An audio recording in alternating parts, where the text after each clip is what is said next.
സുഹൃത്തുക്കളെ, അങ്ങനെ കാലങ്ങളായി കാത്തിരുന്ന ഹേമ കമ്മിറ്റി റിപ്പോർട്ട് പുറത്തു വന്നിരിക്കുന്നു എന്നുള്ളതാണ് ഏറ്റവും ശ്രദ്ധേയമായിട്ടുള്ളത്.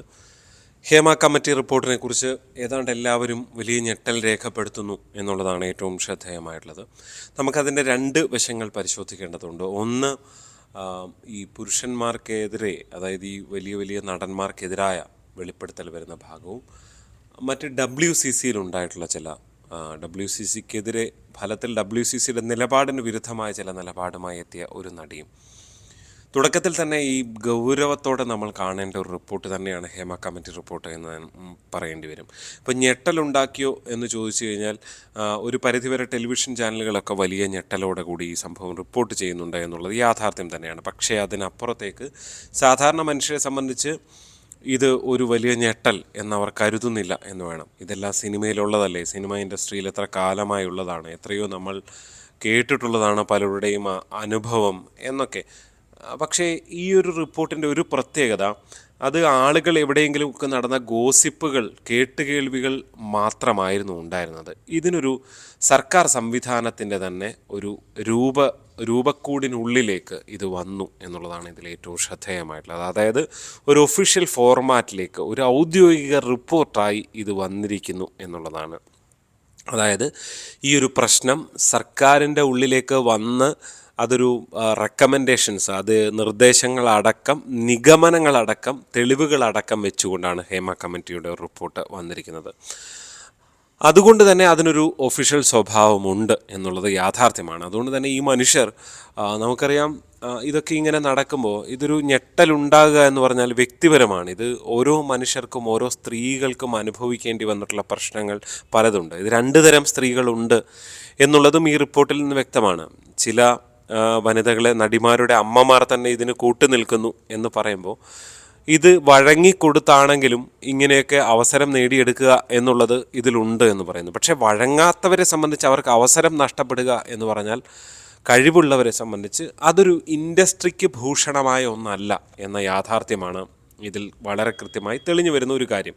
അതുകൊണ്ട് തന്നെ ഇത് വെച്ച് പൊറുപ്പിക്കാൻ പാടില്ലാത്ത ഒന്നാണ്. ഇപ്പോൾ രണ്ടു മനുഷ്യർ തമ്മിൽ അവരുടെ ഉഭയസമ്മതത്തോടെയുള്ള ബന്ധങ്ങൾ, ഏതുതരം ബന്ധങ്ങളാണെങ്കിലും അതൊക്കെ നമുക്ക് ചോദ്യം ചെയ്യാൻ കഴിയില്ല. പക്ഷേ അതിക്രമങ്ങൾ തന്നെ നടക്കുന്നു എന്നുള്ളതാണ്. രാത്രി ഡോറുകൾ തകർക്കാനുള്ള ശ്രമം, ഫലത്തിൽ ഇടിച്ച് ബഹളമുണ്ടാക്കുന്ന സംഭവങ്ങൾ അടക്കം ഉണ്ടാകുന്നു എന്നുള്ളത് അതൊരു വലിയ യാഥാർത്ഥ്യമാണ്. നമ്മൾ നേരത്തെയും പലപ്പോഴും കേട്ടിട്ടുള്ളതാണ്, ഗോസിപ്പുകളായൊക്കെ കേട്ടിട്ടുള്ളതാണ്. പക്ഷേ അതൊരു സത്യമാണ് എന്ന് വളരെ കൃത്യമായി പറയുന്നൊരു റിപ്പോർട്ട് തന്നെയാണ് ഹേമ കമ്മിറ്റി റിപ്പോർട്ട് എന്ന കാര്യത്തിൽ യാതൊരു സംശയവുമില്ല.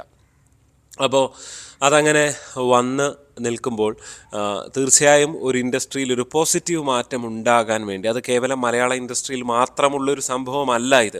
ഇത്തരം ചൂഷണങ്ങൾ വളരെ വലിയ യാഥാർത്ഥ്യമാണ്. ഇനിയിപ്പോൾ വഴങ്ങിക്കൊടുത്തുകൊണ്ട് അവസരം മേടിക്കാൻ ഒരു വിഭാഗം നിൽക്കുന്നു എന്നുള്ളതും ഒരു ഞെട്ടൽ തന്നെയാണ്. കാരണം ഇത്തരക്കാരിങ്ങനെ നിന്നു കൊടുക്കുന്നത് കൊണ്ടാണ് ഇവിടെ സ്ത്രീകളെ കിട്ടാനില്ലാത്ത അവസ്ഥയും യഥാർത്ഥത്തിൽ വരുന്നില്ല എന്നുള്ളത് വലിയ യാഥാർത്ഥ്യമായി നിൽക്കുന്നത്. അതുകൊണ്ട് തന്നെ ഈ വഴങ്ങിക്കൊടുപ്പുകാർക്ക് ചിലപ്പോൾ അവർക്ക് പല താല്പര്യങ്ങളുണ്ടാവും. എത്രയോ നമ്മുടെ സമൂഹത്തിൽ എത്രയോ ക്രിമിനലുകളും അഴിമതിക്കാരും എല്ലാം ഉണ്ട്. ഇതൊക്കെ ഇങ്ങനെയൊക്കെ ആണെങ്കിലും മതി എന്ന് ചിന്തിക്കുന്ന വലിയൊരു വിഭാഗവും ഉണ്ട് എന്നുള്ള യാഥാർത്ഥ്യം തന്നെയാണ്. അപ്പോൾ അതുകൊണ്ട് തന്നെ അത്തരക്കാരവിടെ നിലനിൽക്കുന്നു എന്നുള്ളതും വളരെ ദുഃഖകരമായിട്ടുള്ളതാണ്. ഇപ്പോൾ പല നടിമാരെ സംബന്ധിച്ചും അവസരങ്ങളില്ലാതാകുന്ന ഒരു സ്ഥിതിവിശേഷവും ഇതിലുണ്ട് എന്നുകൂടിയാണ് ഈ ഹേമ കമ്മിറ്റി റിപ്പോർട്ട് എടുത്തു പറയേണ്ടത്.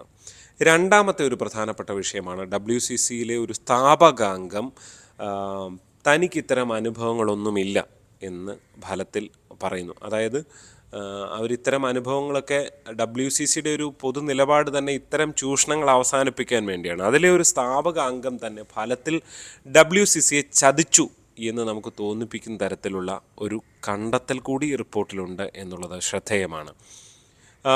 അത് അവർക്ക് പിന്നീട് അവസരങ്ങൾ കിട്ടി എന്ന് പറയുമ്പോൾ, ആരാണ് ആ നടി എന്ന ചോദ്യം സോഷ്യൽ മീഡിയയിലെല്ലാം വളരെ സജീവമായി ഉയർന്നു വരുന്നുണ്ട്. സ്ഥാപകാംഗം എന്ന നിലയിൽ പിന്നീട് സിനിമയിൽ പിന്നെയും നിറഞ്ഞു നിൽക്കുന്ന രണ്ട് പേരേ ഉള്ളൂ. ഒന്ന് മഞ്ജു വാര്യരും മറ്റൊന്ന് പാർവതി തെരുവോത്തുമാണ്. എന്തായാലും ഇതിൽ ആരും അങ്ങനെ ചതിച്ചു എന്ന് നമുക്ക് കൃത്യമായി അങ്ങനെ പറയാൻ കഴിയില്ല. കാരണം രണ്ടുപേർക്കും അവസരം കിട്ടിയിട്ടുണ്ട്. ഒരുപക്ഷെ കൂടുതൽ അവസരം കിട്ടിയത് മഞ്ജു വാര്യരാണ്. പക്ഷേ മഞ്ജു വാര്യർക്ക് ഇങ്ങനെ പറഞ്ഞതുകൊണ്ട് തന്നെ, ഇങ്ങനെ തിരുത്തി പറഞ്ഞതുകൊണ്ട് തന്നെ അവസരം കിട്ടി എന്ന് നമുക്ക് കരുതാൻ വയ്യ. മഞ്ജു വാര്യർ വലിയ കഴിവുള്ള നടിയാണ്. പാർവതി തിരുവോത്തും അവരുടേതായ അഭിനയ എന്താ പറയുക പ്രാഗൽഭ്യം തെളിയിച്ചിട്ടുള്ള ആളാണ്. അതുകൊണ്ട് അവർക്ക് അതുകൊണ്ട് അവസരം കിട്ടി എന്ന് നമുക്ക് പറയുന്നതിലും അർത്ഥമില്ല.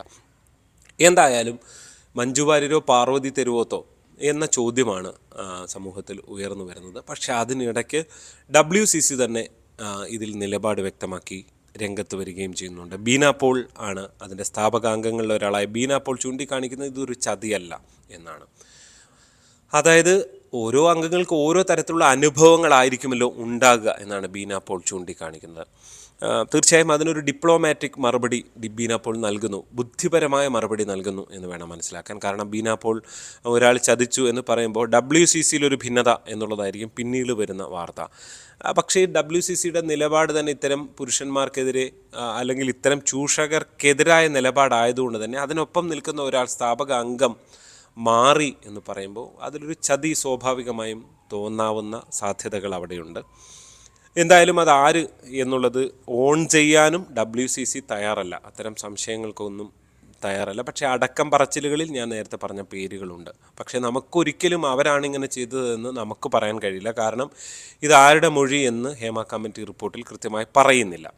മഞ്ജു വാര്യരാകട്ടെ ഇതിനെക്കുറിച്ച് പഠിച്ച ശേഷം പിന്നീട് വിശദമായി പറയാം എന്ന് പറയുന്നുണ്ട്. അവരിപ്പോഴും WCCയിൽ പ്രത്യക്ഷമായില്ല എങ്കിൽ പോലും അവർ WCCയുടെ ഭാഗമാണ് ഫലത്തിൽ എന്ന് തന്നെയാണ് മനസ്സിലാക്കാൻ സാധിക്കുന്നത്. എന്തായാലും ഒരു പരിധിവരെ ഇത് ഒരു പ്രധാനപ്പെട്ട വിഷയമായി അവിടെ നിൽക്കുന്നു.